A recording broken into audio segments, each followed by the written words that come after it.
Hello everyone, আশা করি তোমরা সবাই খুব ভালো আছো আর আমিও খুব ভালো আছি। তোমরা যদি চটজলদি 1 মিনিটের মধ্যে বা 2 মিনিটস বা 5 মিনিটসের মধ্যে এটা রান্না করতে চাও তো খুব সহজে ভাত ভাজা করতে পারো। আর আমি কিভাবে ভাত ভাজা করি সেটা দেখে নাও। আর আশা করি তোমাদের ভিডিওটি ভালো লাগবে।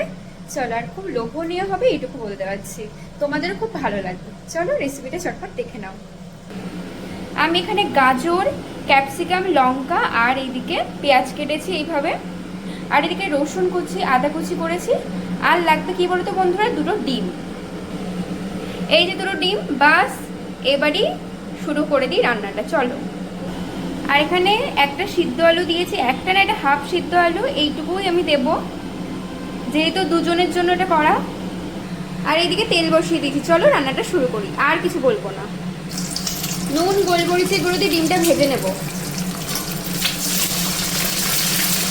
ডিমটা ভেজে নিয়েছি। এবার এই তেলটার মধ্যে দিয়ে দেবো গাজর।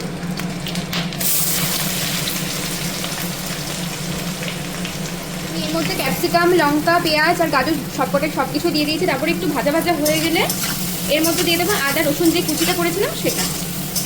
একটু ভাজা ভাজা হতে দেবো। জাস্ট অল্প একটু ভেজে তার মধ্যে দিয়ে দিলাম এই যে রসুন আর এই আদা কুচিটা দিয়ে দিলাম। তো এটাও একটু ভাজা ভাজা হবে, জাস্ট একটু ভাজা ভাজা হবে। এটা কিন্তু একটু মুখে পড়া চাই, ঠিক আছে? সেইভাবেই তোমরা করো, এটা মুখে পড়লে টেস্টটা লাগে। এবার এর মধ্যে অল্প করে দিয়ে দেবো চিনি, জাস্ট অল্প একটু।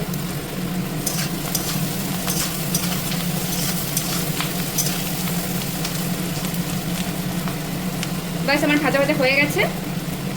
আমি এর মধ্যে সয়া সস, টমেটো সস আর একটু চিলি সস দিয়েছি, আর দিয়েছি গোলমরিচের গুঁড়ো। এবার একটু নাড়াচাড়া দিয়ে দেবো। এবার কিন্তু একটু নাড়াচাড়া দিয়ে দিতে হবে ভাতটা।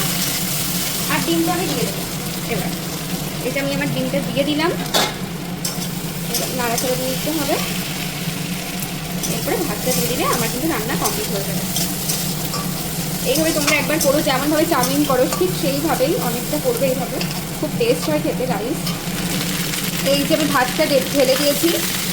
আর এবার নাড়িয়ে চাড়িয়ে ভালো করে নিয়ে ভালো করে ভেজে নিলে আমার রান্না কমপ্লিট হয়ে যাবে।